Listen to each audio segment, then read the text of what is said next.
O mundo mudou para sempre às 8h46 do dia 11 de setembro de 2001. Um avião sequestrado foi deliberadamente jogado contra a torre norte do World Trade Center, seguido 17 minutos depois por outro avião, que atingiu a torre sul. Um terceiro avião foi jogado contra o Pentágono, de onde os EUA dirigiam suas operações militares globais, enquanto um quarto foi derrubado por passageiros corajosos que lutaram pelo controle da aeronave com os sequestradores. Por décadas, os EUA acreditaram que existiam atrás de um escudo blindado composto por seu tremendo poderio militar. Essa crença agora estava arruinada. Com tantas pessoas mortas, não apenas dos EUA, mas de todo o mundo, foi realmente um ataque ao mundo livre, e um clamor por justiça e vingança se espalhou. Muito rapidamente, concluiu-se que o ataque foi autorizado por Osama Bin Laden, o chefe da rede terrorista Al-Qaeda, que há muito sonhava com um ataque espetacular ao continente americano. Conhecido por se esconder no Afeganistão, sob o guarda-chuva do regime ideologicamente motivado do Talibã, os EUA e seus aliados se prepararam para a guerra. Em 10 de setembro, apenas uma pequena proporção de americanos sabia onde o Afeganistão estava no mapa.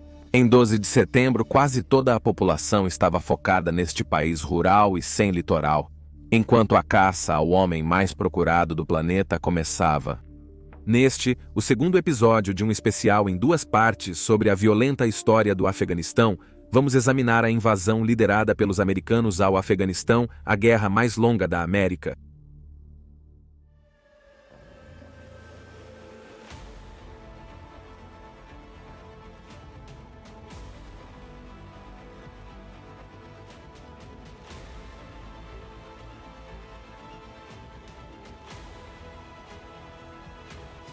Bem-vindo às guerras do mundo.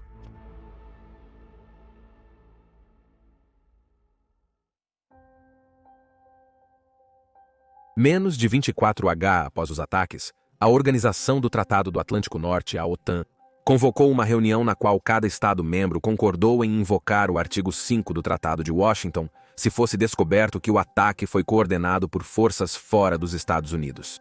O artigo 5 do tratado estipulava que um ataque a uma nação-membro constituía um ataque a todas as nações-membros, e, portanto, o 11 de setembro não foi apenas um ataque à América, mas a todos os 19 países-membros.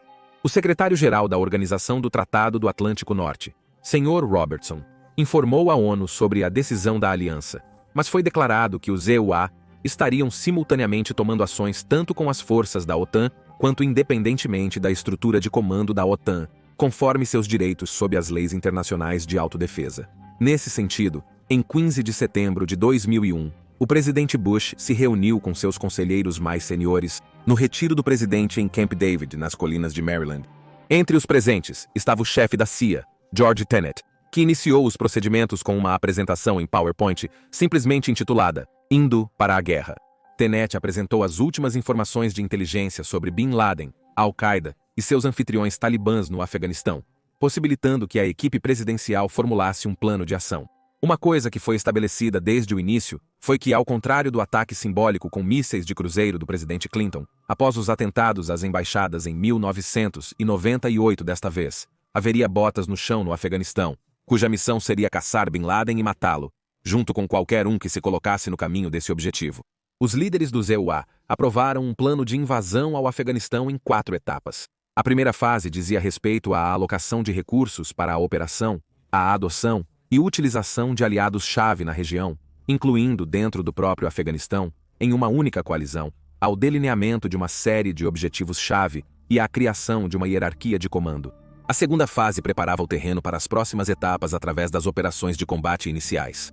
Como era a prática padrão para qualquer operação militar nessa época, o primeiro objetivo era estabelecer domínio sobre o espaço aéreo afegão, para impedir que o Talibã usasse seus poucos aviões para interferir nas operações americanas e da coalizão.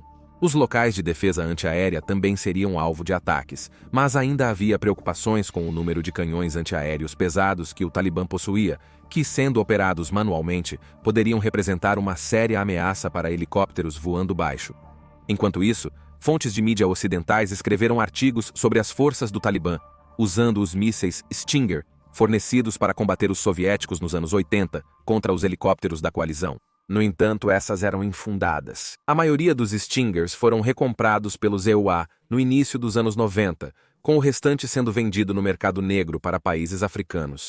O que restou no Afeganistão não estava mais operacional. A segunda fase também veria cerca de 12.500 tropas inseridas no Afeganistão, que eram predominantemente equipes de forças especiais, e elas se uniriam às forças anti-Talibã, predominantemente à Aliança do Norte. Eles então coordenariam lançamentos de suprimentos e, mais importante, ataques aéreos contra alvos do Talibã e da Al-Qaeda, efetivamente fornecendo à Aliança do Norte e seus afiliados uma poderosa força aérea à sua disposição. Depois que a fase 2 estabeleceu a base para as operações de combate, a fase 3 dizia respeito ao esforço concentrado para eliminar o Talibã, que por sua vez removeria toda a base de apoio da Al-Qaeda no Afeganistão. Finalmente, a fase 4 diz respeito à construção de uma força de segurança internacional, cujo trabalho seria impedir que o Talibã se reestabelecesse, enquanto um novo governo seria estabelecido em Cabul para administrar inicialmente um novo Afeganistão mais pró-Ocidente e então criar suas próprias forças armadas, que eventualmente assumiriam a responsabilidade principal em fornecer a segurança do país contra quaisquer forças militantes restantes. Toda a operação foi apelidada de Justiça Infinita, que certamente agradou ao clima nos EUA na época. No entanto, temia-se que isso pudesse ofender muitas nações muçulmanas que apoiavam a causa americana, pois este título é frequentemente usado em referência a Deus. Portanto, foi alterado para a mais palatável Operação Liberdade Duradoura. Enquanto isso, os EUU e as nações da coalizão começaram a aumentar suas forças na região, em preparação para a guerra contra o Talibã. Bombardeiros da Força Aérea dos EUA foram enviados ao Oceano Índico, enquanto navios de guerra britânicos e americanos com mísseis Tomahawk se deslocaram ao Mar Arábico. Como se a crescente tempestade de forças ocidentais contra seu país já não fosse suficiente, o líder do Talibã, Mullah Omar, descobriu que seu apoio a Bin Laden agora também lhe custou o aliado mais antigo de seu povo. Antes dos ataques em Nova York em 20 de junho de 2001, após 2 anos de disputas políticas e conflitos, o chefe do exército paquistanês, Pervez Musharraf, assumiu o poder em Islamabad. Após o 11 de setembro, Musharraf percebeu que era do melhor interesse de seu país apoiar os Estados Unidos, apesar do difícil relacionamento que os dois países tiveram na década de 1990 por causa do programa de armas nucleares do Paquistão. Em 19 de setembro de 2001, afirmou ao seu povo que, se não se alinhassem à OSCE, eles poderiam buscar ajuda de seu antigo inimigo, a Índia. As tensões entre Islamabad e Delhi ainda eram muito altas após o conflito de Kargil em 1999, na disputada região de Caxemira, e por isso essa ameaça foi levada muito a sério. Embora ele se opusesse publicamente à ação militar contra o Talibã, ele permitiu que as forças dos EUA começassem a basear aeronaves em seu país, o que ele sabia que seria usado para bombardear as tropas do Talibã, bem como a Al-Qaeda. Suas forças também começaram a capturar suspeitos conhecidos da Al-Qaeda na área tribal entre o Paquistão e o Afeganistão e a entregá-los à OS e Estados Unidos.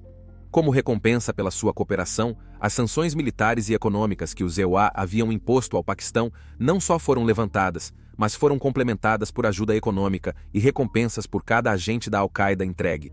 Musharraf, contudo, afirmou que os EUA sugeriram sutilmente, e às vezes explicitamente, que o Paquistão poderia ser alvo de bombas americanas se não cooperasse.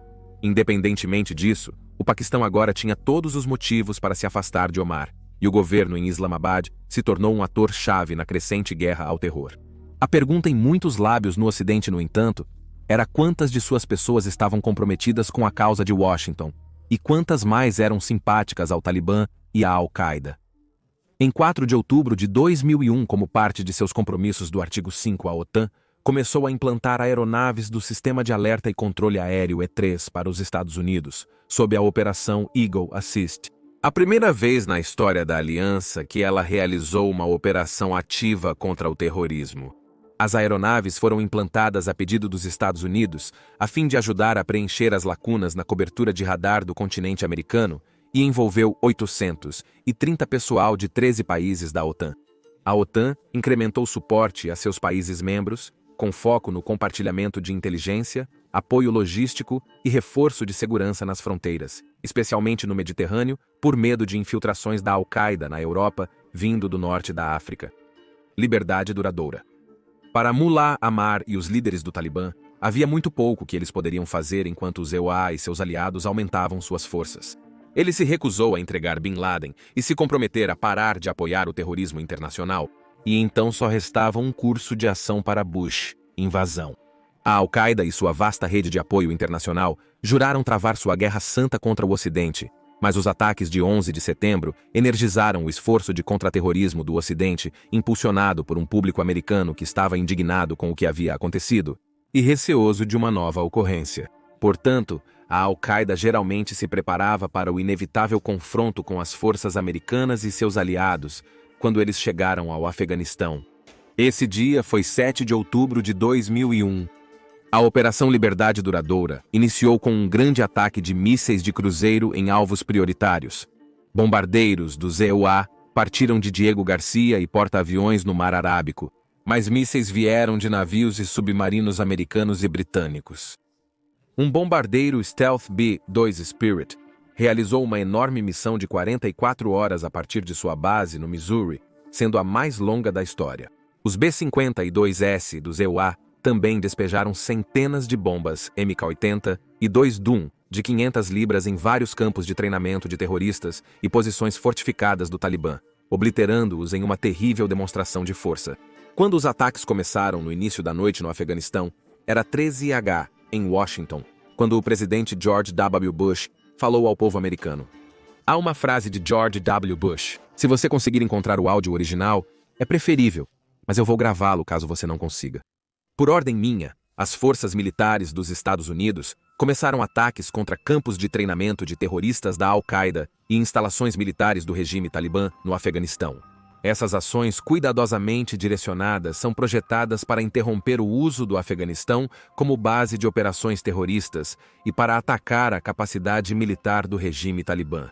Há mais de 2 semanas, dei aos líderes talibãs uma série de exigências claras e específicas. Feche campos de treinamento terroristas, entregue os líderes da rede Al-Qaeda e devolva todos os estrangeiros, incluindo cidadãos americanos, injustamente detidos em seu país. Nenhuma dessas exigências foi atendida e agora o Talibã pagará um preço. Dentro de horas do início das operações, Osama Bin Laden enviou um vídeo para o canal de notícias árabe Al Jazeera, um canal de notícias que o Ocidente se tornaria muito familiar nos próximos anos. No vídeo, ele elogiou os mártires que realizaram os ataques de 11 de setembro e proclamou que a América havia sido derrubada por Deus Todo-Poderoso. Analistas de inteligência que examinaram o vídeo, esperando extrair a informação mais mínima sobre o paradeiro de Bin Laden, eventualmente concluíram que o vídeo foi pré-gravado, e por isso foi de pouca utilidade nesse aspecto, o líder da Al-Qaeda justificando sua reputação por ser evasivo. Entre os alvos atingidos na primeira onda estavam a sede do Talibã em Kandahar e o aeroporto local, mas talvez o ataque mais significativo, no que diz respeito ao Mullah Omar, foi a tentativa contra sua vida. Os detalhes exatos do que aconteceu com Omar são disputados, mas ele foi ferido enquanto estava em sua casa em Kandahar ou enquanto viajava em um comboio, saindo de sua casa, antecipando que o ataque estava chegando. No último caso, o ataque envolveu o primeiro uso de um drone para disparar um míssil em combate. Independentemente de quando aconteceu, Omar foi ferido naquela noite, enquanto seu filho de 10 anos foi morto em sua casa. Omar então desapareceu na selva do Afeganistão com seus seguidores, de onde eles coordenaram a resposta que puderam dos invasores ocidentais e da rejuvenescida Aliança do Norte. Sob um intenso guarda-chuva de aeronaves de combate, equipes de forças especiais começaram a cruzar a fronteira para o Afeganistão em massa, quase completamente sem oposição, e então fizeram contato com os aliados anti-Talibã. Nos próximos dias, essas equipes auxiliaram a Aliança do Norte e outros a infligir uma série de derrotas ao Talibã, coordenando raramente a luta, mas sim o poder aéreo da coalizão para desmantelar o núcleo dos combatentes do Talibã. Uma semana após iniciar a Operação Liberdade Duradoura, Mullah Omar fez um anúncio surpresa. Em 14 de outubro de 2001, ele ofereceu para começar as negociações com o Ocidente para entregar Osama Bin Laden a um terceiro partido, como a Arábia Saudita, que poderia então entregá-lo à OAS Estados Unidos para ser julgado. No entanto, havia uma ressalva nesta oferta. Ele insistiu que os Estados Unidos fornecessem ao Talibã provas de que Bin Laden estava por trás dos ataques de 11 de setembro. Olhando para trás, para negociações semelhantes realizadas pelo Talibã com emissários da Arábia Saudita antes de 2001, Sobre a questão da extradição de Bin Laden, que não levaram a nada, e com operações de combate já em andamento, a oferta do Talibã foi rejeitada. Mais ao sul, na noite de 20 de outubro, equipes de Rangers e forças especiais do Exército dos Estados Unidos da América foram inseridas na província de Kandahar por paraquedas ou helicóptero e se dirigiram a vários locais-chave do Talibã, onde usaram métodos de guerra psicológica para assustar os defensores. Apelidada de Operação Rhino, o objetivo era destruir quaisquer forças do Talibã na área, coletar inteligência e avaliar a adequação da região para uma futura base aérea. No total, a operação durou cerca de 5 horas e meia, e com o apoio de canhoneiras AC-130 em órbita despejando morte de cima, as forças americanas sofreram apenas baixas menores. Mesmo com resultados táticos mistos, do ponto de vista psicológico, esta foi uma grande vitória contra o Talibã, com a província de Kandahar sendo o lar ancestral de muitos dos altos escalões da organização. Os EUA provaram que poderiam atacar em qualquer lugar do Afeganistão com impunidade, até mesmo o coração do Talibã, e trazer um poder de fogo avassalador. Até quem lutou contra os soviéticos nos anos 1980 ficou horrorizado com a eficiência das táticas americanas. Enquanto os Rangers atacavam Kandahar, outra equipe de forças especiais foi posicionada perto da base aérea de Bagram para se unir à Aliança do Norte. Tendo feito contatos com seus aliados anti-Talibã, a equipe de forças especiais estabeleceu um ponto de observação no topo da torre de controle da base, de onde podiam observar as posições do Talibã nas planícies de Shomali. Por quase 4 semanas, as equipes de forças especiais guiariam ondas de aviões de guerra da Força Aérea e da Marinha dos Estados Unidos para alvos do Talibã, amolecendo-os, enquanto as tropas da Aliança do Norte se preparavam para uma ofensiva contra a própria capital, Cabul. As forças da Aliança do Norte começaram seu ataque à cidade em 13 de novembro e fizeram progressos rápidos contra as forças do Talibã, superando até mesmo as projeções mais otimistas de como a batalha ocorreria, tal era a eficácia dos ataques aéreos. Entrando em Cabul no dia seguinte, eles encontraram quase nenhuma resistência, pois o Talibã sobrevivente se dissolveu no campo, rumo à sua terra natal, a província de Kandahar, para o que muitos acreditavam ser seu último resistência. Tora Bora, que significa caverna negra na língua pashtun do Talibã, não é uma caverna, mas sim um imenso e vasto complexo de cavernas, tecendo seu caminho pelas Montanhas Brancas, no leste do Afeganistão. O comando das operações da CIA no Afeganistão foi entregue a Gary Berntsen, que estava trabalhando no Centro Contra-Terrorista da CIA em Washington, e ele tinha certeza de que Osama Bin Laden, seu círculo íntimo e muitos combatentes do Talibã fariam sua última resistência nas cavernas de Tora Bora. No final de novembro e início de dezembro de 2001, a CIA e as forças especiais dos EUA começaram a se preparar para um assalto ao complexo de Tora Bora, mas o plano envolvia o uso de tropas da Aliança do Norte e várias milícias afegãs locais para apoiá-los, pois simplesmente não havia forças especiais suficientes para cobrir todas as possíveis saídas, caso sua presa tentasse fugir. Berntsen expressou preocupação sobre a utilidade de tais milícias. Em sua opinião, esses milicianos não estavam exatamente ansiosos para se envolver na luta contra o Talibã linha dura e a Al-Qaeda, mesmo com a promessa de apoio dos EUA. Havia suspeitas de que muitos simpatizavam com Bin Laden e Mullah Omar, o que poderia comprometer a operação. A partir de 3 de dezembro, os B-52 dos EUA realizaram fortes ataques aéreos nos complexos de cavernas, enquanto forças especiais americanas, britânicas e alemãs avançavam com o apoio da Aliança do Norte. Até 5 de dezembro garantiram grande parte do território próximo à base das montanhas. Mas os combatentes da Al-Qaeda ofereceram uma resistência obstinada de suas posições fortemente fortificadas, com metralhadoras e granadas propelidas por foguetes. Apelidada de Batalha de Tora Bora, a luta seria concluída até 17 de dezembro graças em grande parte ao poder dos ataques aéreos dos EUA. Mais de 200 membros da Al-Qaeda foram mortos, porém Osama Bin Laden não foi achado. Com a ajuda de seus auxiliares, ele fugiu para o Paquistão vizinho, o que questionou a eficácia do novo apoio paquistanês à operação dos EUA no Afeganistão, já que se esperava que seu exército interceptasse Bin Laden se ele tentasse entrar no país através das Montanhas Brancas. Enquanto a batalha em torno de Tora Bora se desenrolava, em 5 de dezembro de 2001, Mullah Omar transferiu o comando do Talibã para Mullah Obaidullah antes de desaparecer no campo. Sob sua liderança, ele elevou o Talibã de nada mais do que outra gangue armada na Guerra Civil do Afeganistão, para uma grande facção militar, para eventualmente se tornar o governo de facto no país devastado pela guerra, apenas para tudo ser destruído em menos de 2 meses em retaliação por seu apoio ao terrorismo internacional.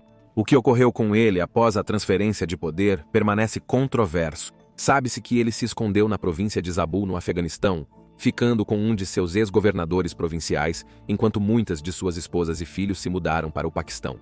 Ele teve contato infrequente com o Talibã após 2001, apenas enviando mensagens e gravações de fitas de áudio com orientações para Obaidullah e seus seguidores sobre como se comportar contra as tropas da coalizão liderada pelos americanos em seu país. Expulsos da capital, suas forças destruídas e em desordem, as forças americanas e da coalizão construindo bases militares em seu país, havia aqueles no Talibã que não viam futuro em continuar a luta e sugeriram que encontrassem alguma maneira de negociar um acordo de paz ou fugir para o Paquistão. Divididos, ambas as opções foram perseguidas, intencionalmente ou não, enquanto os últimos bastiões do Talibã em Kandahar enfrentavam seus dilemas.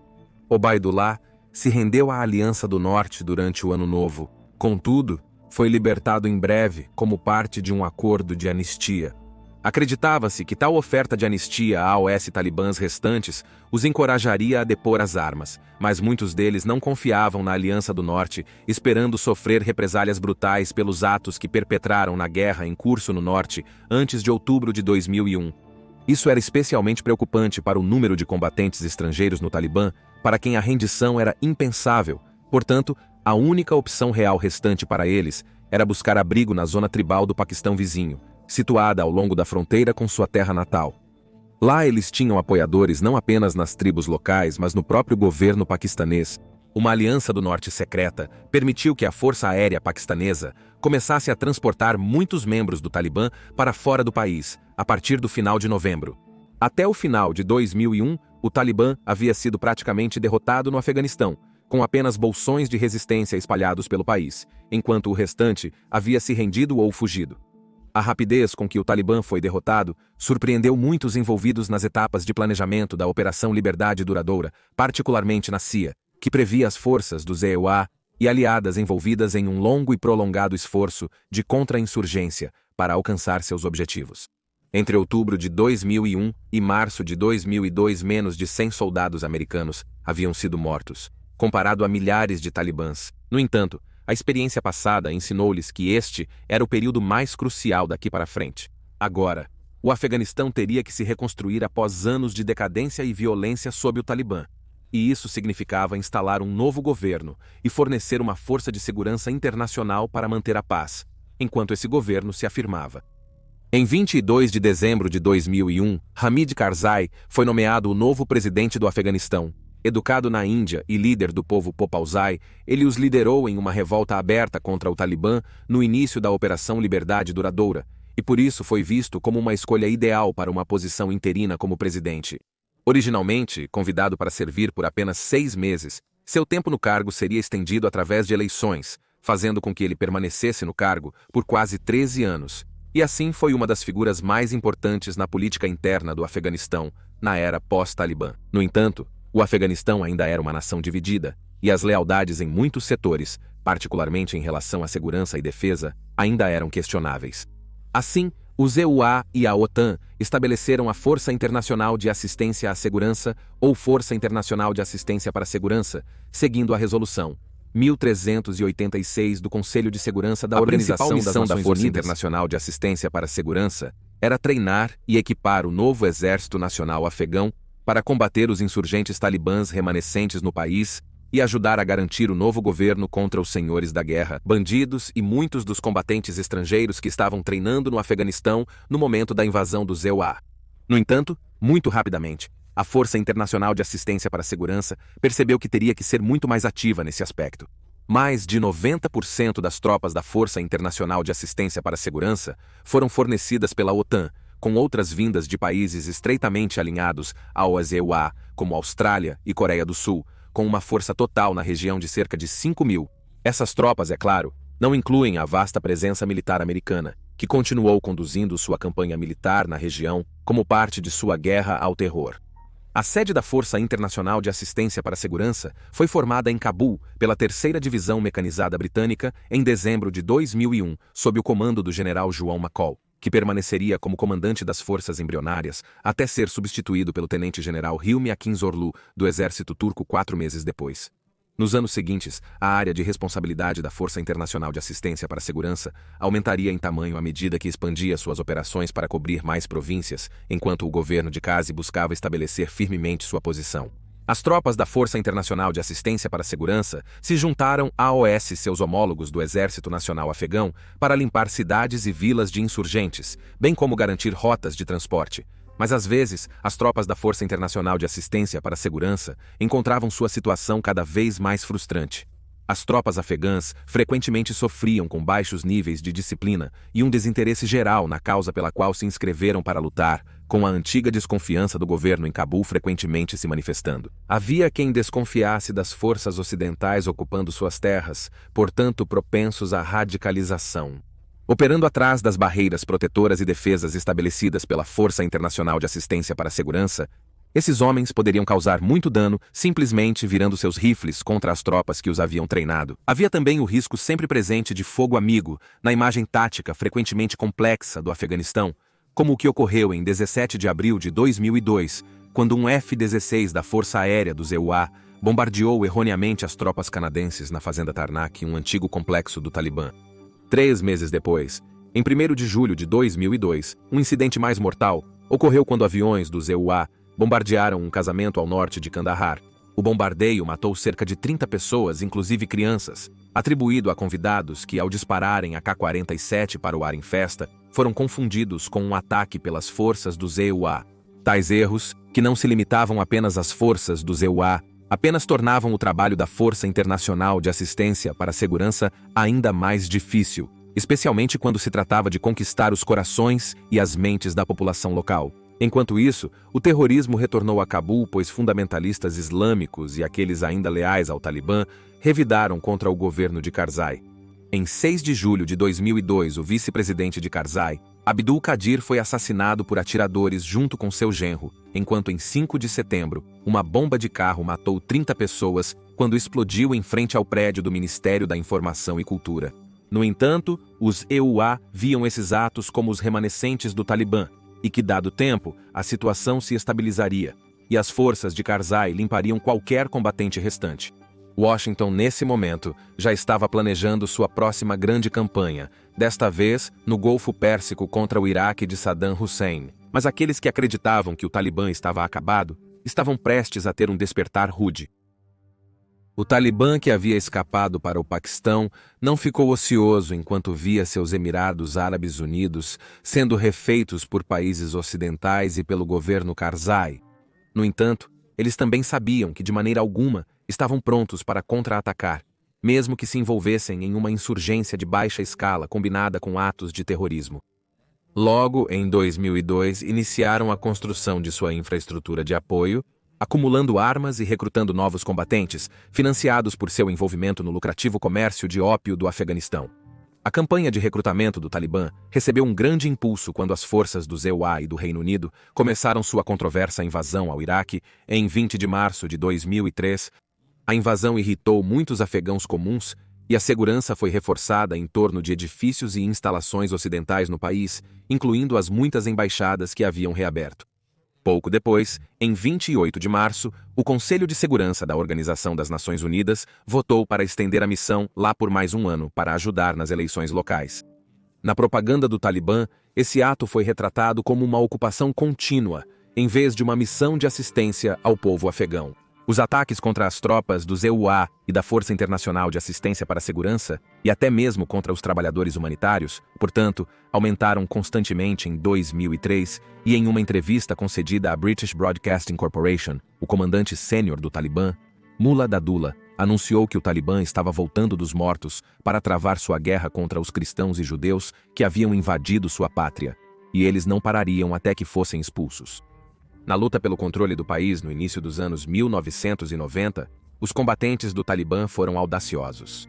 Em 6 de abril de 2003, cerca de 50 combatentes do Talibã atacaram um posto de controle controlado pelo governo na província de Zabul, levando a 3 das tropas ali posicionadas, sendo feridas antes que o Talibã fugisse, temendo que uma batalha prolongada provocasse a ira do poder aéreo da coalizão. No dia seguinte, uma grande varredura na área resultou na captura de 20 combatentes do Talibã, mas o restante escapou. Forças do ZEUA começaram uma extensa busca por líderes do Talibã, utilizando toda a inteligência disponível. Na província de Helmand, as tropas americanas foram de casa em casa à procura de Mullah Dadullah, o que não conseguiu produzir ele e perturbou muitos locais, muitas vezes piorando suas relações com as tropas ocidentais. Essa relação já estava sendo estressada com ainda mais civis se envolvendo nos combates com o Talibã ressurgente. Um caso típico ocorreu em 9 de abril de 2003, quando as tropas da coalizão solicitaram apoio aéreo próximo do Corpo de Fuzileiros Navais dos Estados Unidos da América e um AV-8B Harrier II lançou uma bomba guiada a laser que se desviou de seus alvos pretendidos e atingiu uma casa, matando 11 pessoas dentro. Para o ZEUA e a coalizão da Força Internacional de Assistência para a Segurança foi um desastre. Para o Talibã foi um golpe de relações públicas. No verão, as escaramuças com o Talibã intensificaram-se, com ataques de ataque e fuga contra as forças da coalizão. O terrorismo também mostrou sua face nas cidades e vilas, com carros-bomba se tornando uma grande ameaça em cada posto de controle e mercado. Havia também as preocupações em torno da fronteira com o Paquistão, que parecia quase completamente aberta para o Talibã atravessar de um lado para o outro sem ser molestado, enquanto às vezes milicianos paquistaneses pró-Talibã se juntavam à luta contra as tropas do governo afegão. Inúmeras reuniões entre os governos de Karzai e Musharraf buscavam resolver problemas de fronteira, porém frequentemente não obtiveram resultados. Havia simplesmente muita desconfiança de ambos os lados. O governo de Karzai, por exemplo, lembrava que até setembro de 2001 o Paquistão era o maior benfeitor do Talibã, e havia um argumento a ser feito de que ainda era. Musharraf, por outro lado, acusou as tropas de Karzai de incursões no Paquistão e também exigiu que cerca de 900 paquistaneses detidos pelo governo afegão sob várias acusações fossem libertados. Enquanto isso, o combate no Afeganistão apresentava muitos problemas para as forças da coalizão, muitas das quais ainda eram treinadas e equipadas para lutar uma guerra convencional, como a contra o exército iraquiano de Saddam Hussein. O uso crescente de dispositivos explosivos improvisados, ou IEDs, muitas vezes contornava as vantagens tecnológicas desfrutadas pelas tropas da coalizão, com muitos países tendo que adaptar seus veículos para melhor proteger os soldados dentro. A necessidade de precisão pontual nos ataques aéreos para evitar mais mortes de civis também viu o rápido desenvolvimento de novos pods de mira que tinham funções de zoom muito maiores do que muitos países implantaram no Afeganistão. O combate também não se limitava apenas ao ressurgente Talibã. A caça aos membros da Al-Qaeda e a demolição de campos de treinamento terrorista prosseguiu. Havia também o antigo problema da violência de facções, no qual as tropas da Força Internacional de Assistência para a Segurança e do governo afegão foram encarregadas de suprimir. No entanto, apesar da deterioração da situação de segurança no final de 2003, neste ponto inicial da história do Afeganistão pós-911, as coisas pareciam promissoras para o país a longo prazo. Eles haviam visto uma série de mudanças econômicas, estruturais e culturais destinadas a melhorar sua posição e, esperançosamente, desviar o apoio do Talibã. Comida, ajuda e dinheiro estavam sendo despejados no país do exterior, eleições estavam sendo realizadas pela primeira vez e as mulheres tinham mais direitos do que nunca, retornando à sua educação e ao local de trabalho. Elas até tinham seus próprios programas de rádio dedicados, onde questões femininas eram abordadas abertamente por mulheres. Mas claro, como já havia sido provado antes na história do Afeganistão, tais mudanças não foram aceitas por todos, e muitas pessoas foram forçadas a escolher entre o novo Afeganistão ou o mundo que conheciam durante toda a vida. Se optassem pela última opção, o Talibã seria o rumo. Após o 9/11, o presidente Bush afirmou categoricamente que se países como o Paquistão não estivessem com eles avançando em sua guerra contra a Al-Qaeda, então estavam contra eles. E este foi um aviso que o presidente Musharraf levou muito a sério. O Paquistão sabia que sua história com o Talibã e grupos terroristas islâmicos o tornaria um alvo principal para o ZEUA na guerra contra o terror, se não se submetesse à vontade de uma população americana vingativa. Mas, como Musharraf explicou ao seu povo quando se aliou publicamente à América, não eram as bombas do ZEUA que ele temia, mas sim as indianas. Para entender a posição do Paquistão no último capítulo de sua história, devemos primeiro examinar a posição do Paquistão na região após a independência da Reino Unido. O Paquistão nasceu das regiões predominantemente muçulmanas do que era a fronteira noroeste da Índia Britânica. A Índia, por sua vez, era predominantemente hindu após sua criação, mas rapidamente surgiu uma disputa sobre a região da Caxemira, que era predominantemente muçulmana, mas uma grande parte estava dentro do território indiano. Esta disputa persistiu desde então e irrompeu em conflito armado entre os dois países, diretamente ou por intermédio, em várias ocasiões. A Índia sempre possuiu uma vantagem esmagadora em termos de mão de obra em comparação com o Paquistão, e isso levou o Paquistão a tomar dois caminhos bastante perigosos para combater seu antigo inimigo. O mais alarmante desses caminhos para o Ocidente foi seu programa de armas nucleares, que não apenas provocou uma corrida armamentista nuclear com a Índia ameaçando ainda mais a paz na região, mas também deu ao mundo islâmico suas primeiras armas nucleares. E sempre houve o medo de que, a partir do Paquistão, países como a República Islâmica do Irã também se tornassem nucleares. O outro caminho foi apoiar grupos terroristas anti-Índia, particularmente aqueles da região da Caxemira, onde eles poderiam conduzir uma campanha contra as forças de segurança indianas. Esses grupos terroristas eram comumente auxiliados pela Agência de Inteligência Interserviços do Paquistão, conhecida como ISI. A ascensão do Talibã ao poder no Afeganistão nos anos 90 deu a eles os meios para treinar esses grupos terroristas em maior número, muitos dos quais também tinham agendas anti-ocidentais. Agora, é claro, no mundo pós-11 de setembro, isso já não era mais uma opção, e o Paquistão estava empenhado em um tipo de esforço de controle de danos, em termos de seu lugar com os Estados Unidos, que estava feliz em aceitar sua ajuda no combate à Al-Qaeda. Se o Paquistão não cooperasse, certamente a Índia estaria feliz em ajudar os americanos. E uma aliança EU-Índia poderia significar um desastre para o Paquistão. No entanto, a liderança paquistanesa e o ISI simplesmente não podiam se afastar de seus antigos aliados terroristas. Eles literalmente não podiam. Dentro da área tribal administrada federalmente do Paquistão, no noroeste do país, viviam muitos pashtuns paquistaneses que apoiavam o Talibã afegão e a Al-Qaeda quando foram expulsos de além da fronteira pelos EUA e seus aliados. Tendo que provar sua lealdade, o Paquistão realizou várias operações militares para prender suspeitos terroristas conhecidos e entregá-los aos EUA. Mas isso provocou indignação em muitos na região, levando a distúrbios e atos de terrorismo contra as autoridades paquistanesas. Ao mesmo tempo, alguns dentro do exército paquistanês e do ISI estavam cientes da utilidade de ter algum grau de controle sobre os militantes que haviam fugido do Afeganistão, e, portanto, mantiveram controle sobre muitos deles e até os abrigaram sem o conhecimento dos EUA. Seria descoberto mais tarde, por exemplo, que agentes do ISI sabiam muito bem que o próprio Osama Bin Laden estava escondido no Paquistão, e poderiam tê-lo entregue aos americanos muito antes de 2011. O principal ponto de partida do ISI era que, na visão deles, a guerra americana no Afeganistão seria um caso breve, e uma vez satisfeitos, uma vez que tivessem se vingado do 11 de setembro, eles arrumariam as coisas e voltariam para casa. Isso colocaria o Paquistão na difícil situação de se opor aos seus tradicionais aliados terroristas, além de manter sua guerra quente e fria com a Índia após a retirada americana. Portanto, alguns no ISI pensaram que poderiam simplesmente esperar a intervenção americana no Afeganistão, e então as coisas voltariam ao normal, permitindo que eles se concentrassem na Índia. No entanto, o ressurgimento do Talibã afegão acabou com essa crença, e ficou claro para todos que a luta seria longa e sangrenta. Além disso, um Talibã paquistanês também surgiu neste período, e além de apoiar seus vizinhos, queria que o Paquistão seguisse a interpretação do Talibã da lei islâmica no governo do país, levando a mais combates nas áreas tribais. O presidente Bush e seu gabinete não podiam ignorar a importância desta região na luta em curso no Afeganistão, mas ao mesmo tempo, não podiam comprometer tropas e aeronaves de combate para lutar na região sem expandir ainda mais a guerra, ou mesmo se envolver em uma guerra convencional com o exército paquistanês. Portanto, foi alcançado um compromisso com maior cooperação entre os serviços de inteligência e segurança americanos e paquistaneses para rastrear suspeitos terroristas conhecidos. Uma vez localizados, se não pudessem ser presos em terra, seriam mortos por um ataque aéreo usando veículos aéreos de combate não tripulados controlados pela CIA.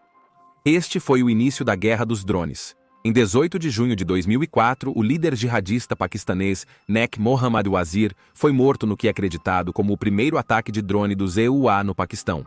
Wazir havia trabalhado com o Talibã antes de 2001 e facilitou campos de treinamento no Paquistão para voluntários do Talibã e da Al-Qaeda, que então atravessariam a fronteira para lutar contra as tropas da Força Internacional de Assistência para a Segurança. No entanto, ele não estava sozinho quando foi morto, e entre seu grupo, quando o drone atacou, estavam 2 de seus filhos. Ambos também morreram. Nos meses seguintes, o uso de drones para interromper células terroristas operando no Paquistão aumentou dramaticamente.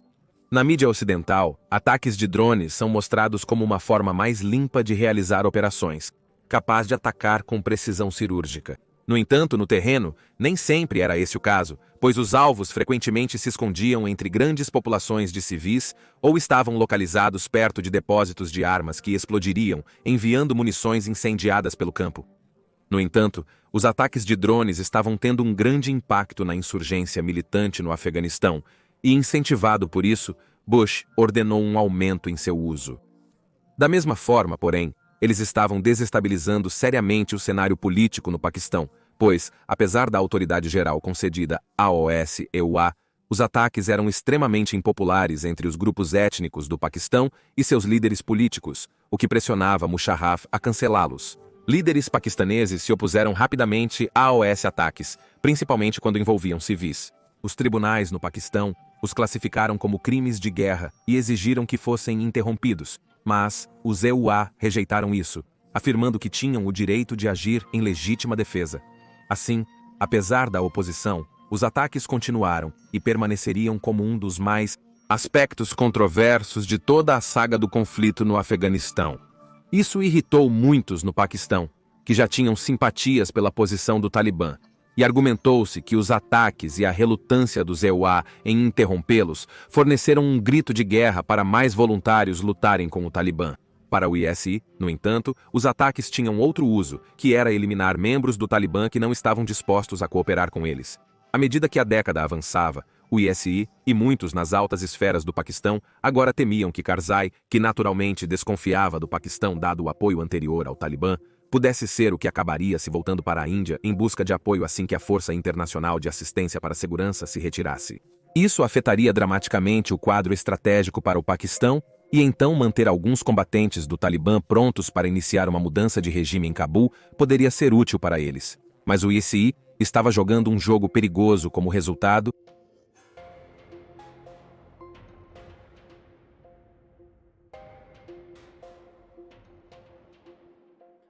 E trouxe consigo uma mudança na estratégia para o conflito no Afeganistão. Obama fez campanha dizendo que o conflito no Afeganistão estava sendo perdido devido a 2 fatores principais. O primeiro sendo que os combates no Iraque haviam distraído em grande parte os políticos e o público americano em geral da situação no Afeganistão, que ele via como sendo o mais premente dos 2 conflitos no que diz respeito à segurança nacional dos EUA. Essa distração significava que, em sua visão e na visão de muitos de seus generais, o Afeganistão não estava recebendo as tropas e recursos necessários para proteger o país do Talibã e da Al-Qaeda. Em segundo lugar, o conflito não parecia ter objetivos claramente definidos à OAS, quais os EUA e seus parceiros da coalizão pudessem aspirar, e como tal era cada vez mais visto como uma guerra sem fim. A frustração nos EUA e em vários países da OTAN sobre a situação foi então alimentada por alegações de corrupção dentro do governo de Karzai, impedindo o crescimento econômico do Afeganistão, enquanto, ao mesmo tempo, o Exército Nacional Afegão parecia contente em deixar as forças da coalizão fazerem grande parte do combate. Havia também o crescente problema de membros do Exército Nacional Afegão voltando suas armas para a coalizão dentro de suas próprias bases, após serem conquistados pela propaganda fundamentalista islâmica. Infelizmente, para Obama encontrar soluções para esses problemas, o viu preso em uma espécie de cabo de guerra entre seus comandantes militares seniores e membros de seu próprio círculo íntimo na Casa Branca. Seu vice-presidente Joe Biden, que na época lamentava sua decisão de votar a favor da ação militar no Iraque, estava particularmente hesitante em concordar com as demandas do general dos EUA por mais 30 mil soldados para serem enviados ao Afeganistão. E supostamente lembrou Obama que ele era o presidente, e a decisão final era dele. No final, Obama decidiu enviar mais 20 mil soldados para o Afeganistão. Mas a forma como eles conduziriam a guerra em andamento foi alterada, pois o presidente dos EUA delineou as tarefas das tropas, objetivos. No topo da lista estava perturbar, desalojar e, finalmente, derrotar a Al-Qaeda. Nesse sentido, Obama deixava claro que tudo mais, incluindo a construção de um novo Afeganistão, era potencialmente de preocupação secundária se o governo de Karzai não começasse a fazer a sua parte nos esforços. Além disso, as táticas empregadas começaram a mudar, com maior ênfase na proteção de cidades e vilas contra ataques, em vez da perseguição em grande escala ao Talibã e à Al-Qaeda no campo. As equipes de forças especiais ainda realizariam missões de matar ou capturar os principais membros de ambas as organizações. No entanto, maiores esforços seriam feitos para encorajar o combatente comum do Talibã a apoiar o governo de Karzai, que acabara de ganhar um novo mandato de 5 anos nas eleições locais. Nos anos seguintes, o uso de poder aéreo também seria reduzido para diminuir o número de civis que estavam sendo envolvidos nos combates, com aeronaves dando maior ênfase a demonstrações de força, voando baixo, rápido e alto sobre supostos combatentes inimigos, em vez de imediatamente lançar bombas. A necessidade de um uso mais cuidadoso do poder aéreo foi aterrorizantemente demonstrada em 4 de setembro de 2009, depois que 2 petroleiros foram sequestrados pelo Talibã na estrada fora de Kunduz, no norte do Afeganistão. Tropas alemãs chamaram apoio aéreo de um F-15 e Strike Eagle dos EUA, que destruiu os combatentes do Talibã, mas na explosão resultante do ataque, acredita-se que até 90 civis tenham perecido. Os ataques de drones no Paquistão, causando transtornos em Islamabad, continuaram ininterruptos.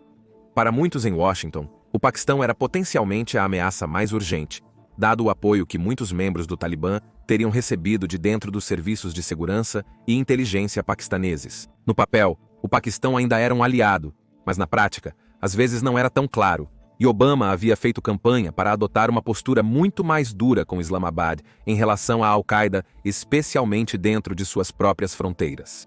Durante as conversas realizadas em fevereiro de 2009 entre os EUA, Afeganistão e Paquistão, o governo paquistanês propôs que os EUA transferissem os drones para eles e permitissem que realizassem os ataques contra líderes terroristas na região de fronteira. Isso foi rejeitado porque se temia que o Paquistão apenas fizesse um esforço simbólico, e isso daria à Al-Qaeda e ao Talibã um descanso, enquanto ao mesmo tempo havia a ameaça de que a tecnologia dos drones pudesse ser passada para o aliado de longa data do Paquistão e concorrente americano, a República Popular da China.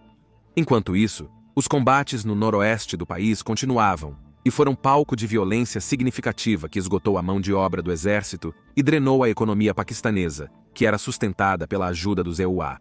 Mas talvez a maior mudança na política dos EUA que veio com a administração Obama tenha sido realmente conversar com o Talibã, embora inicialmente por meio de mediadores terceirizados.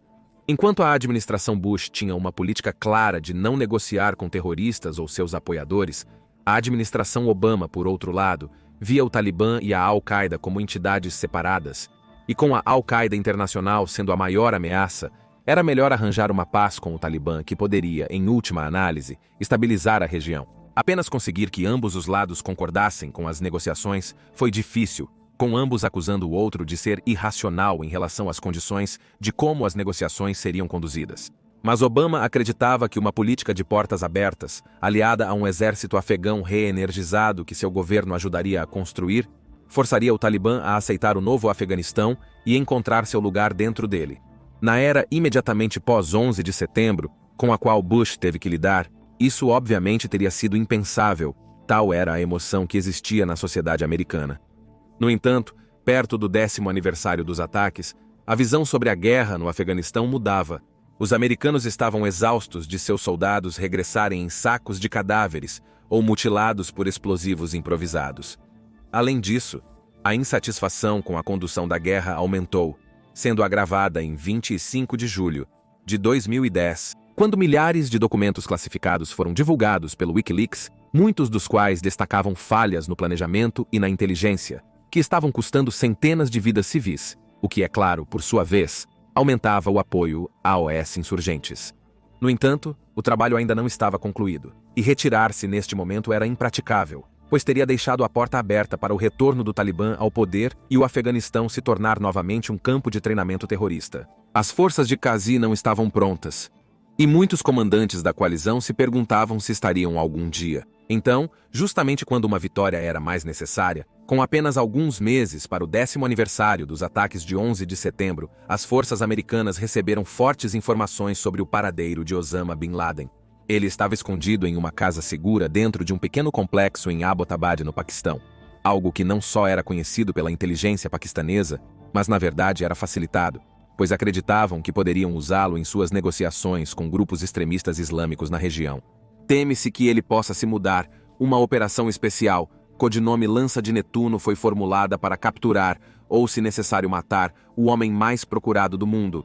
Formando-se no Afeganistão, uma força de quase 2 dúzias de helicópteros americanos penetrou no espaço aéreo paquistanês para implantar membros da Elite SEAL Team, 6 da Marinha dos Estados Unidos, no complexo. Durante a inserção, um helicóptero sofreu um pouso forçado e teve que ser abandonado, mas a missão foi um sucesso. Embora os relatos do que realmente aconteceu variem dependendo da fonte, Bin Laden foi, no entanto, morto pelos SEALs, todo o evento sendo filmado e transmitido em tempo real para os Estados Unidos, onde o presidente Obama e sua equipe assistiram em uma tela na Casa Branca. Foi uma grande vitória para a administração, e finalmente havia algo tangível para o povo americano ver como um sucesso no conflito. Mas uma vez que a euforia passou, várias perguntas incômodas surgiram. Essas novamente questionavam o quão confiável era a inteligência paquistanesa, e com ele agora morto, quando seria dada a ordem para as tropas do ZEUA e da Força Internacional de Assistência para a Segurança se retirarem. Enquanto isso, os combates no Afeganistão continuavam. Em 5 de agosto de 2011, os EUA receberam informações de que um dos principais comandantes do Talibã, Qari Tahir, estava em algum lugar do Vale Tangi, de onde coordenava ataques terroristas e emboscadas contra as forças da coalizão. Qari Tahir, um dos comandantes mais procurados do Talibã, foi alvo de uma operação conjunta planejada pelos Rangers do Exército dos Estados Unidos da América, Exército Afegão e SEAL da Marinha, baseada nas melhores informações disponíveis, para capturá-lo ou, se necessário, eliminá-lo. Os Rangers do Exército e as tropas afegãs foram inseridos às 22 H-58 por helicópteros CH-47D Chinook da Boeing, que então pegaram a equipe SEAL para a inserção. À medida que a operação começava, um drone Mk-9 Predator avistou um grupo de homens fugindo do local e contornando a posição dos Rangers. Portanto, decidiu-se chamar helicópteros AH-64 Apache do Exército e canhoneiras AC-130 da Força Aérea para colocar fogo pesado em sua posição, matando 5 combatentes do Talibã. Enquanto isso, outro grupo de combatentes do Talibã foi avistado perto do extremo norte do vale, e suspeitava-se que Qari Tahir estivesse entre eles. Portanto, a equipe SEAL foi instruída a interceptá-los e determinar se ele estava entre eles. Voando a bordo do Chinook, com o indicativo Extortion 17, estavam 17 SEALs da Marinha 15, dos quais eram da equipe SEAL, 5 especialistas em suporte de combate da Marinha, 3 aviadores de táticas especiais da Força Aérea dos Estados Unidos da América, 7 operadores das Forças Especiais Afegãs, um intérprete afegão e um cão de trabalho militar. A menos de 1 minuto da zona de pouso, a aeronave desceu em preparação para o toque e começou a reduzir sua velocidade aérea. Apesar de voar sem qualquer iluminação externa, o ruído da aeronave foi suficiente para atrair e focar a atenção de um grupo de talibãs escondidos no topo de um prédio de 2 andares enquanto passava. Os talibãs dispararam 3 granadas a 200 metros de distância contra o Chinook, uma das quais atingiu os rotores traseiros do helicóptero.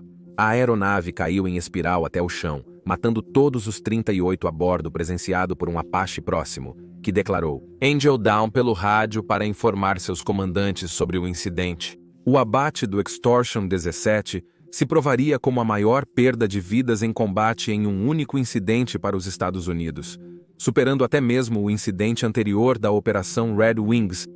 O incidente gerou significativa controvérsia nos Estados Unidos e inspirou numerosas teorias da conspiração, variando do plausível ao absurdo. Muitos questionaram como o Talibã foi capaz de um tiro tão sortudo com um RPG contra um alvo móvel e não iluminado à noite, enquanto alguns acusaram os EUA de reter evidências como relatórios de autópsia e filmagens de câmera de arma. Isso levou alguns investigadores a suspeitar que, na verdade, a aeronave foi derrubada por um dos afegãos a bordo, que virou sua arma contra os americanos, e, ao fazer isso, danificou a montagem do rotor da aeronave, causando sua queda. De qualquer forma, a posição oficial é que o Extortion 17 foi abatido por um RPG do Talibã, dando ao grupo seu maior golpe no conflito contra a coalizão especialmente considerando que alguns dos que estavam a bordo eram da mesma unidade que matou Osama Bin Laden. Porém, a retaliação foi rápida para o lutador que assumiu ter dado o tiro, após se vangloriar disso em um rádio vulnerável. A inteligência americana interceptou as transmissões e, em 8 de agosto, ele foi localizado e morto em um ataque aéreo por um F-16 Fighting Falcon. Quanto a Kari Tahir, foi anunciado em 22 de setembro de 2011 que ele finalmente havia sido localizado e morto em um ataque aéreo. –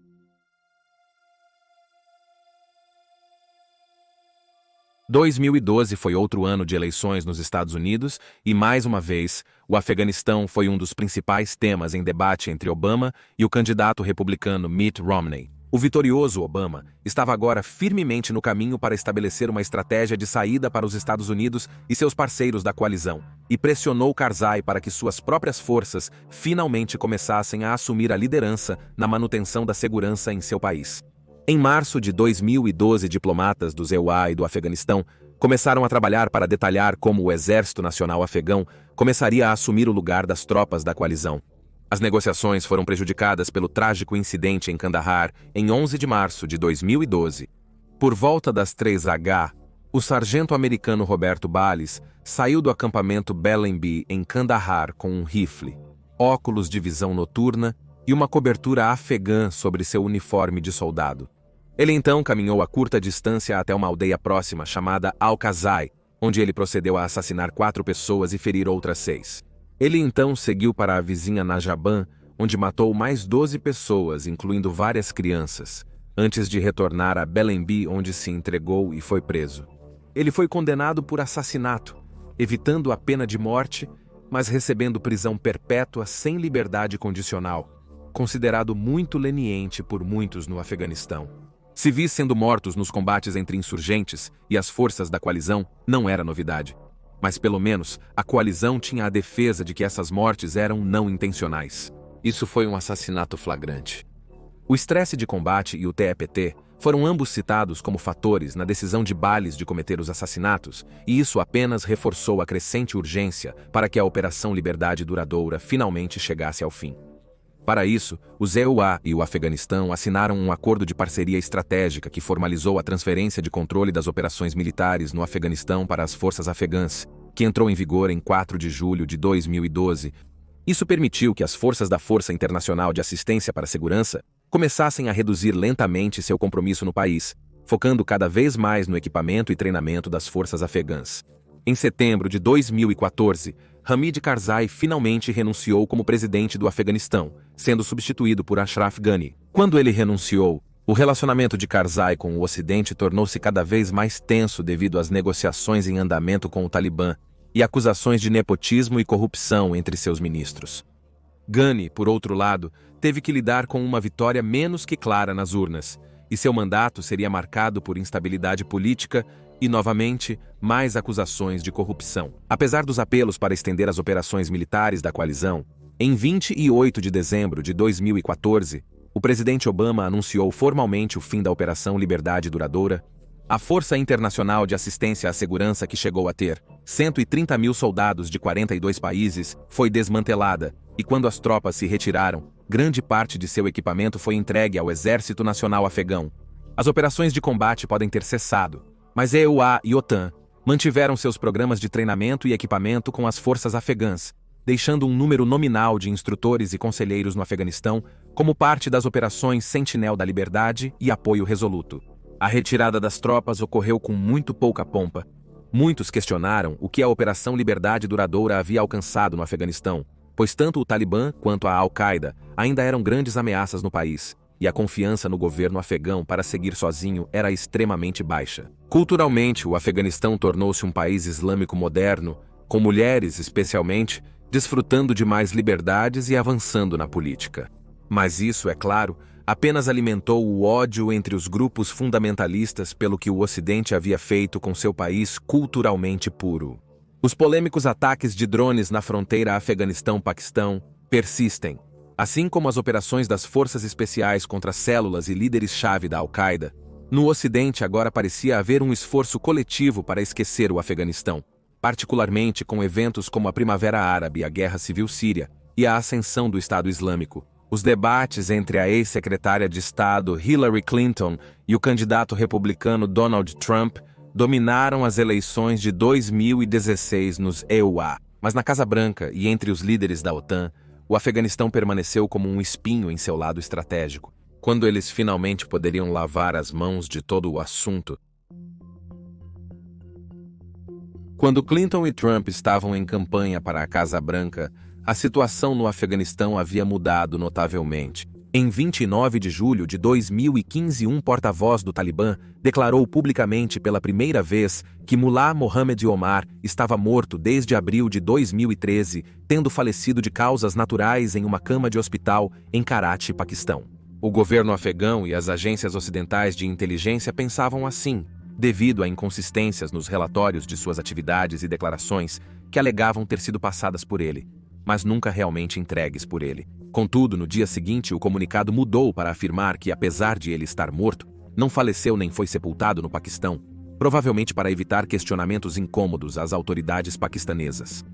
Substituindo-o como líder supremo do Talibã estava Akhtar Mansour, que também adotou o título de comandante dos fiéis. Mansour prometeu continuar a luta contra as forças ocidentais e o governo afegão, mas presidiu um Talibã cada vez mais dividido, muitos dos quais não estavam felizes com as conversas de paz que começavam a acontecer entre eles e os Estados Unidos. Na verdade, havia um número crescente de talibãs que sentiam que a organização havia perdido seu caminho, e facções começaram a se dividir, algumas delas até acusando Mansour de assassinar Omar para ganhar poder. Dentro das fileiras de algumas dessas facções, havia uma opinião crescente de que eles deveriam agora se alinhar com o Estado Islâmico, operando no Iraque e na Síria, pois representavam a Jihad Islâmica linha dura contra os não-crentes que desejavam abraçar em seu próprio país. Assim nasceu o grupo terrorista conhecido como Estado Islâmico do Khorasan, com o K, referindo-se a Coração, referindo-se à região de Coração, que historicamente engloba partes do Afeganistão, Paquistão, República Islâmica do Irã e mais adentro da Ásia Central. O primeiro líder do Estado Islâmico do Khorasan, Hafiz Khan, veio do Talibã do Paquistão e recrutou muitos homens do Talibã descontentes em ambos os lados da fronteira. Como resultado, sua luta não se concentraria apenas nas tropas dos EUA, afegãs e da OTAN, mas também contra o Talibã, que os via como uma ameaça externa. No entanto, os números não estavam a seu favor em comparação com o Talibã firmemente estabelecido, e então seu foco se preocupava principalmente com ataques terroristas contra alvos ocidentais e muçulmanos xiitas, que eram vistos como inferiores ao movimento ensolarado do Estado Islâmico do Khorasan. Em 20 de janeiro de 2017, Donald J. Trump tornou-se o 45º presidente dos Estados Unidos, eleito com o compromisso de que finalmente seria ele a trazer para casa os homens e mulheres americanos que lutavam no Afeganistão, ao mesmo tempo em que adotava uma linha muito mais dura com o ISIS e a Al-Qaeda. Ao assumir o cargo, ainda havia cerca de 16.500 tropas no Afeganistão, juntamente com um número equivalente de tropas da OTAN, mas até mesmo Trump seria forçado a admitir que a situação ainda era altamente volátil. Cumprindo sua promessa e adotando uma postura mais dura do que seu antecessor, Trump ordenou uma expansão dos ataques de drones, e estes levariam à morte de Akhtar Mansour e Hafiz Khan. Mas, simultaneamente, as baixas civis também aumentaram, pois os ataques muitas vezes ocorriam em áreas urbanizadas. Então, em 13 de abril de 2017, as forças dos EUA desencadearam sua arma convencional mais poderosa contra o Estado Islâmico do Khorasan quando lançaram um único dispositivo de explosão aérea de grande ordem, ou Mother of All Bombs, em um complexo de túneis no distrito de Akin, na província de Nangarhar. Oficiais americanos afirmaram que o uso da arma foi prático e necessário para fins psicológicos na guerra contra o Estado Islâmico. Permanece em debate se Trump ordenou diretamente o ataque. Mas independentemente disso, a opinião mundial estava profundamente dividida, com o ex-presidente afegão Kazi acusando Trump de usar seu país como campo de testes para novas armas. Acredita-se que cerca de 96 combatentes do Estado Islâmico do Khorasan foram mortos, juntamente com 3 civis. E, de fato, enviou uma mensagem poderosa para o Estado Islâmico do Khorasan e qualquer um que se opusesse à América de que as luvas seriam retiradas com o novo presidente. No entanto, como um dissuasor, falhou completamente, e os ataques contra tropas ocidentais, trabalhadores humanitários e as forças de segurança afegãs realmente aumentaram, o que levou Trump a fazer uma reviravolta em sua promessa de não aumentar o número de tropas dos EUA, enviando mais 5.000 para o Afeganistão até o final do ano. Em 2018, a situação permanecia instável. Combatentes do Estado Islâmico do Khorasan atacaram a instituição de caridade Save the Children em Jalalabad, em 24 de janeiro, resultando na morte de 3 pessoas. O ataque, parte de sua campanha contra instituições ocidentais, fez a instituição de caridade deixar o país. Por sua vez, o Talibã realizou um ataque suicida contra um posto de controle do governo afegão perto de várias embaixadas estrangeiras em Cabul, matando 103 pessoas. Pouco mais de uma semana depois, um B-52 da Força Aérea do ZEUA lançou impressionantes 24 bombas guiadas por precisão em um único ataque, o maior número da história até agora. Houve um ataque a um campo de treinamento do Talibã. Parecia que a paz estava mais distante do que nunca. Enquanto isso, Trump estava sob crescente pressão para honrar sua palavra sobre o Afeganistão e seguiu a política de Obama de tentar abrir um diálogo com o Talibã. O Talibã, agora sob a liderança de Hibatullah Akhundzada, estava mais aberto a sentar-se com os diplomatas do ZEUA no Catar para discutir algum tipo de acordo. No entanto, em vez de declarar um cessar-fogo, eles realizaram uma série de ataques de alto perfil em 2019, apreendendo áreas maiores de terra entre as reuniões, acreditando que isso fortaleceria sua posição na mesa no Catar. A reação quase nula das forças de segurança afegãs parecia incentivá-los ainda mais, mas paralisou as conversas, já que Trump precisava mostrar a retirada dos EUA e da OTAN como um triunfo. Este trabalho foi ainda mais dificultado pelo caos que ocorria no governo afegão, que estava enfrentando acusações contínuas de corrupção. Em 28 de setembro de 2019, Ghani pareceu vencer por pouco a eleição presidencial contra seu rival, Abdullah Abdullah, mas Abdullah recusou-se a aceitar os resultados e até formou um governo paralelo. A crise política resultante parecia deixar o país em limbo em um momento crucial nas negociações com o Talibã. Assim, quando os EUA e o Talibã finalmente chegaram a um acordo em 29 de fevereiro de 2020 em Catar, não houve envolvimento da liderança política afegã que ainda estava brigando entre si.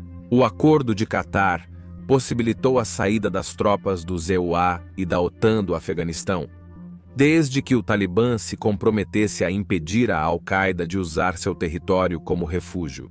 Com o governo afegão fazendo o mesmo no resto do país, o acordo foi vendido ao mundo como as potências ocidentais, alcançando seu objetivo após o 11 de setembro. O acordo exigiria que o governo afegão libertasse 5.000 prisioneiros do Talibã, que então devolveriam 1.000 prisioneiros do governo. Enquanto isso, os EUA retirariam cerca de 5.000 soldados em 4 meses e fechariam até 5 bases com a retirada total de todas as tropas dos EUA e da OTAN, até 1º de maio de 2021. No entanto, o acordo não seria de paz para o povo do Afeganistão. Ao contrário, a insurgência do Talibã contra Ghani, que agora tinha que compartilhar o poder com Abdullah, viu a violência aumentar mais de 70% em relação ao ano anterior. Além disso, com o poder aéreo do ZEUA e da coalizão reduzido como parte do acordo, as baixas do Talibã nos confrontos diminuíram significativamente, mas seus sucessos só cresceram, enquanto as forças do governo afegão tinham baixa moral, provocada por baixos ou às vezes até inexistentes salários e liderança incompetente. Em 22 de junho de 2020, o Afeganistão teve sua semana mais sangrenta de combates em quase 20 anos, quando o Talibã lançou uma grande ofensiva em 18 províncias afegãs. 291 tropas governamentais morreram e 550 ficaram feridas.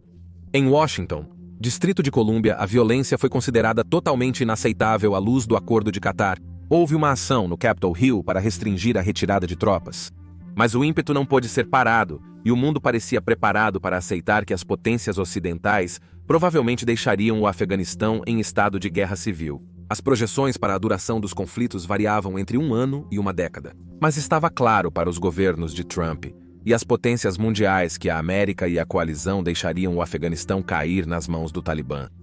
Neste cenário, o grupo Estado Islâmico do Khorasan, significativamente esgotado, mas tenaz, continuou seu reinado de terror. Para eles, não existia tal coisa como o inocente. Isso foi comprovado em 12 de maio de 2020, quando atiradores invadiram um hospital da Médicos Sem Fronteiras e dispararam contra humanitários, mães recém-paridas e seus bebês.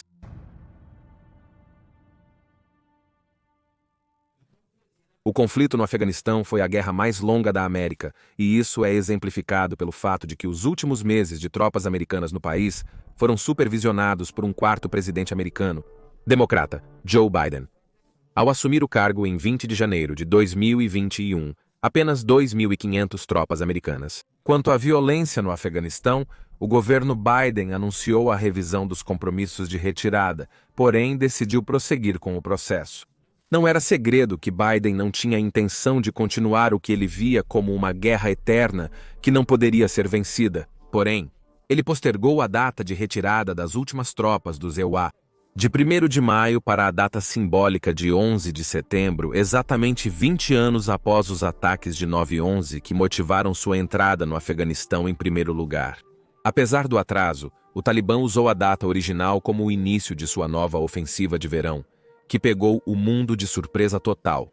Controlando menos de 1/4 dos distritos do Afeganistão, eles lançaram uma ofensiva massiva em quase todas as frentes contra as forças de Ghani, que agora estavam por conta própria, com os EUA e parceiros da coalizão focando apenas em seu próprio povo enquanto se retiravam. Apesar de estarem bem equipados e treinados pelas forças da OTAN, os afegãos entraram em colapso total e desertaram ou se aliaram ao Talibã.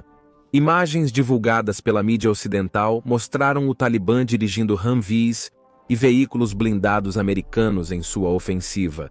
Em agosto, o Talibã triplicou o território sob seu controle, principalmente nas áreas rurais, e agora estavam pressionando as cidades maiores e capitais provinciais, muitas das quais caíram sem uma luta. Avançando sobre Cabul, a escrita estava na parede para Ashraf Ghani, que abandonou o país em 15 de agosto de 2021. Assim como a capital foi tirada deles em 2001, o Talibã tomou a cidade sem precisar disparar um tiro. Claro, isso preocupou muito os EUA e as tropas remanescentes da OTAN, enquanto recuavam para o aeroporto internacional Hamid Karzai para prosseguir com a evacuação. Milhares de afegãos aterrorizados se juntaram a eles, desesperados para pegar voos para fora do país, temendo o que aconteceria sob o Talibã. Imagens perturbadoras mostram 2 homens tentando agarrar-se a um avião C-17 da Força Aérea dos EUA na decolagem e caindo fatalmente. As aeronaves no aeroporto estavam lotadas de pessoas tentando ocupar todos os espaços a bordo, acreditando que seriam capazes de escapar, mas isso apenas aterrissou a aeronave. A cena se tornou tão desesperada que os helicópteros de ataque AH-60 e 4 americanos tiveram que mergulhar e tentar afastar as pessoas do asfalto, usando o vento descendente de suas hélices, até que tropas americanas e britânicas adicionais pudessem ser trazidas para garantir o aeroporto e permitir seu uso seguro. Ainda assim, as coisas eram precárias. Como um piloto da Força Aérea Real explicou a uma equipe de notícias que não havia controle de tráfego em vigor, e os pilotos estavam contando com a comunicação por rádio entre si para avaliar quando era seguro decolar e pousar. Com tantas pessoas se aglomerando na área e a mídia mundial registrando tudo, o Estado Islâmico do Khorasan não resistiu em desferir um último golpe muito público e fatal contra as tropas ocidentais no Afeganistão. No dia 26 de agosto, às 17h50, na entrada do aeroporto conhecida como Abadia Portão, um homem-bomba detonou seu cinto de explosivos em uma multidão onde fuzileiros navais dos EUA processavam as entradas. Em seguida, atiradores do Estado Islâmico do Khorasan dispararam contra a multidão e os fuzileiros. 169 civis afegãos e 13 militares dos EUA, incluindo um socorrista, foram mortos. O mundo ficou indignado e houve pedidos em Washington por vingança. Biden autorizou um ataque de drone a um veículo suspeito de transportar membros do Estado Islâmico do Khorasan responsáveis pelo ataque. Descobriu-se mais tarde que 10 civis, incluindo 7 crianças, foram mortos. O motorista trabalhava para uma organização de ajuda e solicitava deixar o país via transporte militar americano. No dia 30 de agosto de 2021, o Major-General Chris Donohue, comandante da 82ª Divisão Aerotransportada do Exército dos EUA, embarcou imediatamente em um C-17 com destino a Cabul. Este voo marcou o fim do conflito de quase 20 anos no país e deixa para trás um Afeganistão despedaçado e quebrado. Com o Talibã no controle mais uma vez, a pergunta predominante na mente de todos era: valeu a pena? Apenas a história terá a resposta. Enquanto isso, o Afeganistão encerra mais um capítulo brutal de sua violenta história contra a influência do mundo exterior.